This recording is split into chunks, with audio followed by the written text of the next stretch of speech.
Welcome back to another video.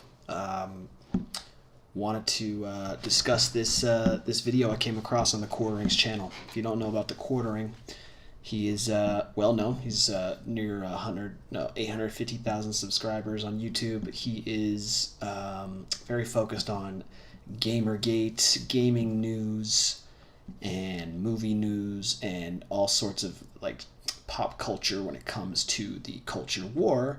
And he definitely leans to the right. He's got another channel. He's definitely voting Trump.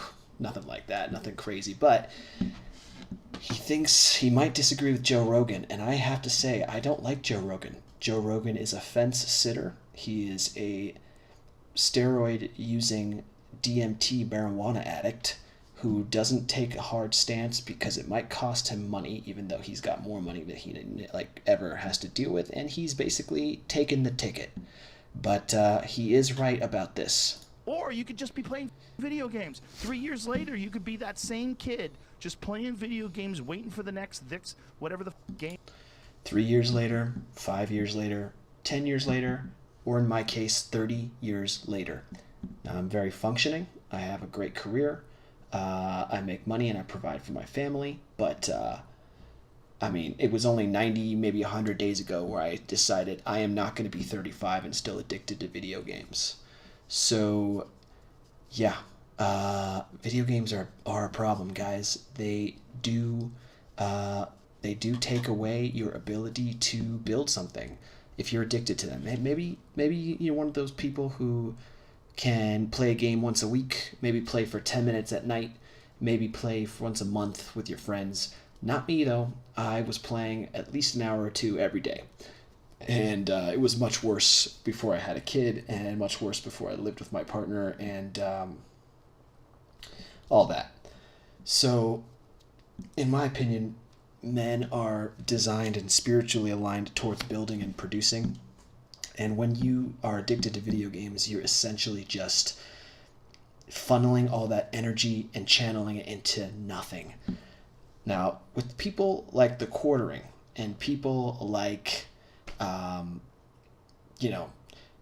Dr. whatever on Twitch who streams PUBG and all these famous streamers and competitive gamers who actually make a bunch of money, that's different. They did figure out a way to monetize their addiction and passion for gaming into a business, into a way to make money and provide for their families. Kudos on them. And if you aspire to do that, then I don't want to tell you to stop. But as you know, the market is saturated with people like that.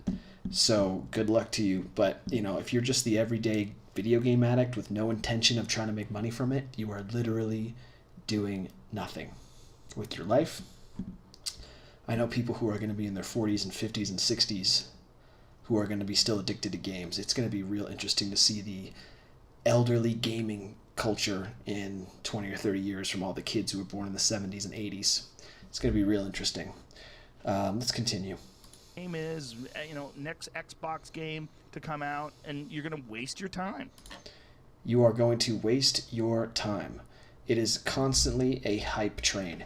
You buy a game, you play it, you release that dopamine, that addiction juice into your mind, and then you start getting hyped for the next one. And then the next one, and then the next one. Man, I remember I used to try to curb my gaming. And then I'd say, well, that new Zelda's coming out, and it looks really good. Or, well, Elder Scrolls is coming out. I can't pass up a good Elder Scrolls. Oh, blah, blah, blah. It just never ends, guys. It never ends. Do you really want to be one of these fucking losers? Duh. Who wants to be one of these losers? Seriously. This is super lame. Okay. Super lame. I don't know what, the Quartering is a good dude. I mean, I agree. Joe Rogan is correct. This is like the one thing I agree with him on. He is absolutely a fence sitter who did not have the balls to call out Jack Dorsey. So he had to literally bring Tim Pool onto his show so that Jack could get grilled by a proper journalist. Like, Joe wasn't going to do it. Joe doesn't take any risks with his money, and he took the ticket, and he know that the ticket can be taken away from him.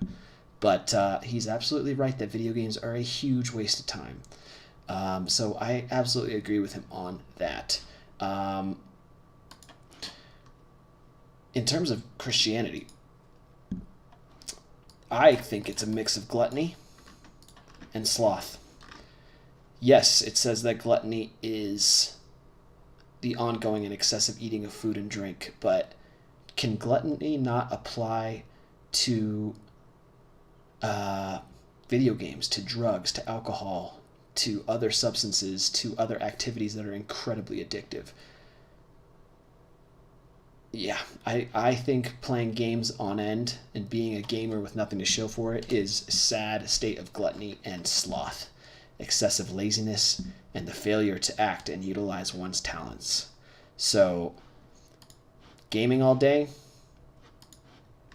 number 2 and number 4. No bueno. Thomas Aquinas would not be down with it. And, I mean, that's basically all I have to say. Again, I do not like this man. But he is right that video games are super addictive, and if you have a problem with them, you should stop playing them. Especially some of you guys in your 20s. It isn't worth it. You could be learning so many other things. You could be building business, finding ways to do other things, doing fitness, reading books. Anything is better than dumping all your man spirit into a video game night after night, day after day.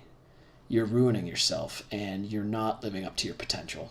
Anyway, that's all I have to say about that. See ya.